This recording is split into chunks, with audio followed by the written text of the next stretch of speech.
Assalamualaikum warahmatullahi wabarakatuh.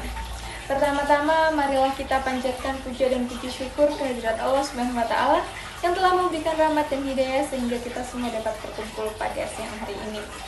Kepada yang terhormat Bapak Zainal Afifi, kami ucapkan terima kasih karena telah memberikan kesempatan kepada kelompok kami untuk memaparkan materi dengan bab manajemen portofolio.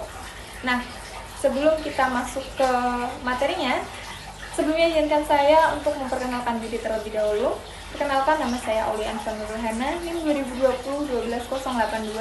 Di sini saya bertugas sebagai moderator yang akan memandu jalannya presentasi.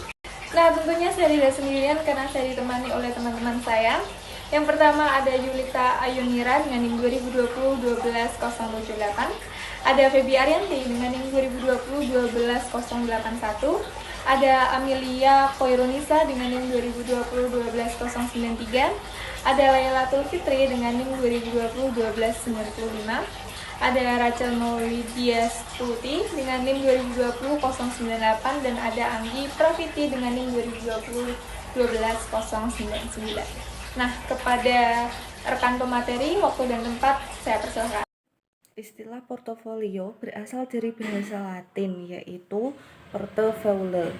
Manajemen portofolio adalah proses membangun dan mengelola aset untuk mencapai tujuan investasi. Manajemen portofolio dapat dilakukan sendiri oleh manajer portofolio atau konsultan finansial.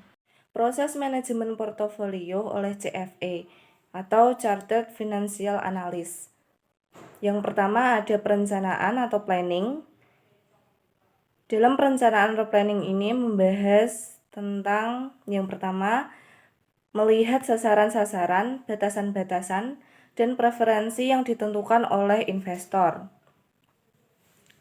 Yang kedua, menetapkan kebijakan-kebijakan dan strategi pembentukan portofolio. Yang ketiga, mempertimbangkan kondisi-kondisi eksternal seperti ekonomi, sosial, politik, dan sektor atau industri. Yang terakhir, menerapkan ekspektasi pasar modal. Proses manajemen portofolio oleh CFA. Yang kedua ada eksekusi atau execution, yang mana ketika proses perencanaan selesai, maka saatnya untuk mengeksekusi rencana tersebut menjadi serangkaian tindakan yang nyata. Dalam tahap eksekusi, ada dua keputusan penting yang harus dibuat. Yang pertama ada pemilihan portofolio, yaitu memilih aset tertentu untuk dimasukkan ke dalam portofolio, merupakan hasil dari analisa pasar yang akan mempengaruhi pemilihan aset investasi.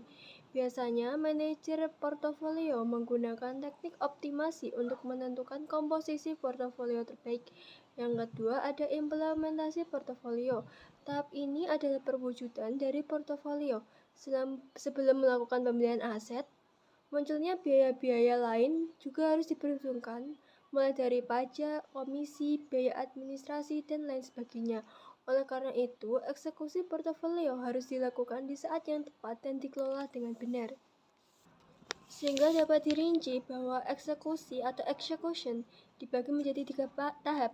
Yang pertama, mengimplementasikan strategi ke dalam pelaksanaan taktis dalam bentuk alokasi aset taktis dan optimalisasi dalam bentuk kombinasi return dan resiko terbaik yang memenuhi sasaran investor. Yang kedua, pemilihan sekuritas di pasar modal dan pasar uang. Yang ketiga, mengimplementasi dan mengeksekusi portofolio. Selanjutnya, proses yang ketiga ada umpan balik atau feedback.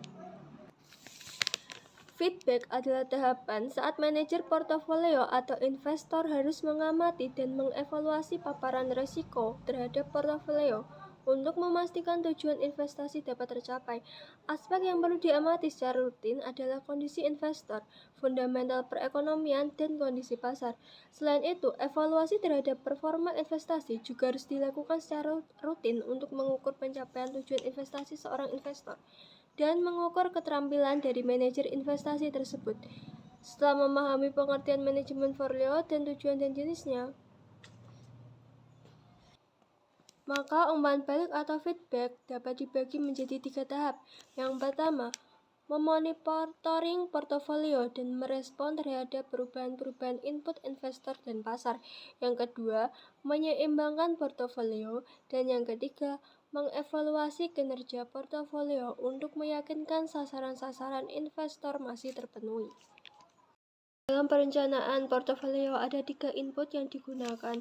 Yang pertama, return ekspektasi individual sekuritas, kemudian ada varian return individual sekuritas, dan ada kovarian return individual sekuritas. Return sendiri adalah keuntungan yang menanggung risiko karena tindakan investasi. Terdapat 2 komponen return, yaitu yield dan capital gain.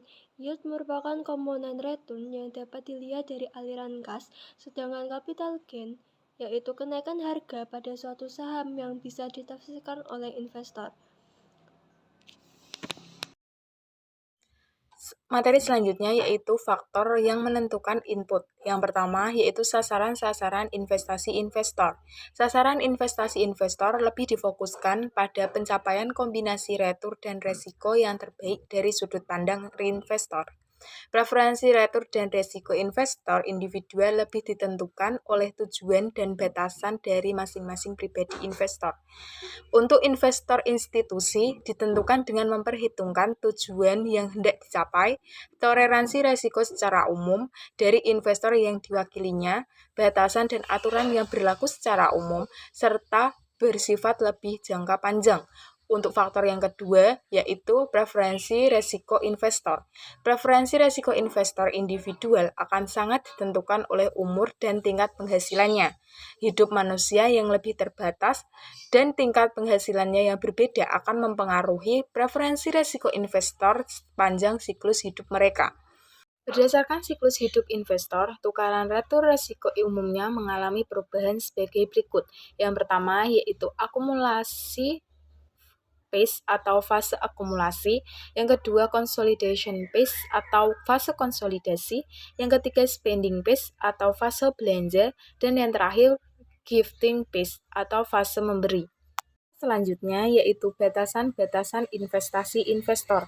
Dalam pembentukan portofolio, investor pasti dihadapkan pada beberapa batasan. Batasan-batasan yang dapat terjadi adalah sebagai berikut.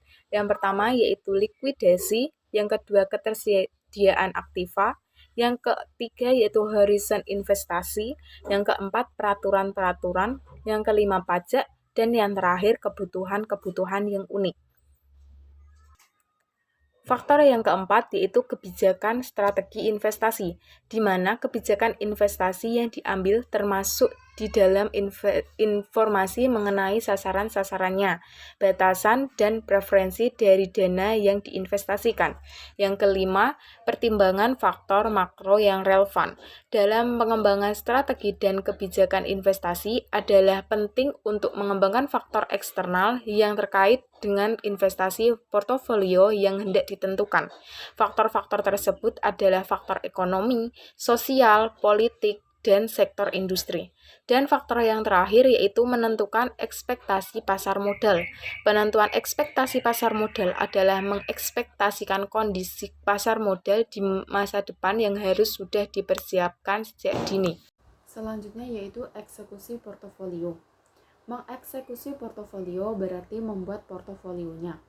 Jika portofolio masih belum dibuat dan merevisinya di kemudian hari berdasarkan umpan balik yang diterima. Adapun beberapa tahapan dalam mengeksekusi portofolio. Yang pertama adalah alokasi aktiva. Alokasi aktiva merupakan keputusan investasi yang sangat penting. Mengingat kombinasi aktiva inilah yang akan menghasilkan return dan resiko dari portofolio. Yang kedua yaitu optimalisasi portofolio. Optimalisasi portofolio terkait dengan pemilihan portofolio yang dapat memberikan hasil portofolio yang terbaik. Yang ketiga, pemilihan sekuritas. Dan yang keempat yaitu implementasi dan eksekusi. Setelah diketahui macam sekuritas dan proporsinya masing-masing, maka portofolio ini perlu diimplementasikan dan dieksekusi, yaitu membeli atau menjual pendek masing-masing sekuritas tersebut. Umpan balik kinerja portofolio. Portofolio yang sudah dibuat tidak dapat dibiarkan saja, karena kinerjanya dapat menurun setiap saat di masa depan. Kondisi pasar yang jelek dapat menurunkan kinerja portofolio. Oleh karena itu, kondisi pasar harus selalu dipantau untuk menjaga kinerja portofolio akan tetap optimal. Jika kinerja portofolio menjadi tidak optimal karena kondisi pasar yang berubah, maka portofolio ini perlu diseimbangkan kembali atau rebalancing. Kondisi pasar sekarang yang perlu dipantau adalah kondisi makroekonomi, inflasi, tingkat suku bunga, politik, sosial, keamanan, perubahan keadaan, dan preferensi investor. Mengukur kinerja portofolio. A. Return portofolio. Perhitungan return portofolio dapat dihitung dengan cara yang sama dengan yang dilakukan untuk menghitung return aktiva tunggal. Kinerja portofolio yang hanya didasarkan pada returnnya saja dapat dihitung dengan cara sebagai berikut. RP sama dengan NABT per unit periode T sekarang dikurangi NABT per unit periode T sekarang min 1 per NABT per unit periode T sekarang min 1. Keterangannya, RP sama dengan return portofolio, NABT sama dengan nilai aktiva bersih yang merupakan nilai portofolio periode sekarang T, NABT-1 sama dengan nilai aktiva bersih yang merupakan nilai portofolio periode lalu. B. Return sesuai risiko. A. Reward to variability. Pengukur kinerja portofolio ini disebut dengan Sharpe measure atau disebut juga dengan return to variability atau RVAL yang dikenalkan oleh William F. Dengan rumus RVAR sama dengan rata-rata return portofolio dikurangi rata-rata return aktiva bebas resiko per standar deviasi portofolio. Nilai RVAR menunjukkan kinerja portofolionya. Semakin besar nilai RVAR, semakin baik kinerja portofolionya. B. Reward to volatility. Pengukuran kinerja ini dikenalkan oleh Jack L. Traynor pada tahun 1996 dengan rumus RVOL sama dengan rata-rata return total portofolio dikurangi rata-rata return aktiva bebas resiko per beta portofolio. Nilai RVOL menunjukkan kinerja portofolionya. Semakin besar nilai RVOL, semakin baik kinerja portofolionya. C. Reward to market risk. Karena pengukur Sharpe menggunakan deviasi standar bukan varian sebagai pengukur risikonya, maka pengukur Traynor modifikasi ini akan menggunakan risiko sistematiknya. Sehingga rumus dari reward to market risk adalah rata-rata premium risiko portofolio dibagi dengan risiko pasar portofolio dalam periode tertentu. D. Reward to diversification. Besarnya diversifikasi yang tidak dilakukan oleh portofolio adalah sebesar resiko total yang terjadi dikurangi dengan resiko sistematiknya. Nilai ini adalah besarnya diversifikasi yang tidak mampu dilakukan oleh portofolio. Semakin besar nilai resiko yang tidak mampu diversifikasi oleh portofolio, maka semakin jelek kinerja portofolionya. Sehingga rumus dari reward to diversification adalah rata-rata premium resiko portofolio dibagi dengan resiko yang tidak mampu diversifikasi oleh portofolio. E. Johnson's Alpha. Kinerja portofolio juga dapat ditentukan oleh intercept-nya. Semakin tinggi intercept-nya, semakin tinggi return portofolionya. Pengukuran intercept ini dikenalkan oleh Michael C. Johnson pada tahun 1968. Pengukuran ini disebut dengan nama Johnson's Alpha yang dikembangkan oleh CAPM. Pengukuran Johnson adalah selisih antara return rata-rata portofolio dengan nilai menurut CAPM, sehingga Johnson's Alpha sama dengan rata-rata return portofolio periode tertentu dikurangi dengan rata-rata return aktiva bebas resiko periode tertentu ditambah dengan pengukur resiko sistematik dikali dengan rata-rata premium risiko pasar. F. Pengukur M2. Pengukur yang lebih mudah untuk membandingkan kinerja portofolio dengan kinerja pasar diusulkan oleh Johnsky Graham dan Sambal Heavy pada tahun 1994 dan selanjutnya lebih dipopulerkan oleh Franco Modigliani dengan cucunya yang bernama Lee Modigliani, sehingga dikenal dengan pengukuran M2. Maka rumusnya yaitu rata-rata return portofolio periode tertentu dikurangi dengan return pasar periode tertentu. Dan yang terakhir yaitu ada rasio informasi. Pengukuran ini merupakan rasio antara alfa dengan risiko untuk portofolio atau resiko non-sistematik portofolio yang disebut dengan tracking error dan industri. Maka rumusnya yaitu alfa portofolio itu didapat dari pengembalian portofolio dikurangi dengan pengembalian tolak ukur dibagi dengan pelacakan error atau tracking error. Sehingga nilai return informasi ini mengukur return tidak normal per unit resiko yang dapat didiversifikasi dengan memegang portofolio indeks pasar. Nah, terima kasih. Begitu merupakan pemaparan materi dari kelompok 5. Kurang dan lebihnya saya mohon maaf apabila ada kesalahan. Wassalamualaikum warahmatullahi wabarakatuh.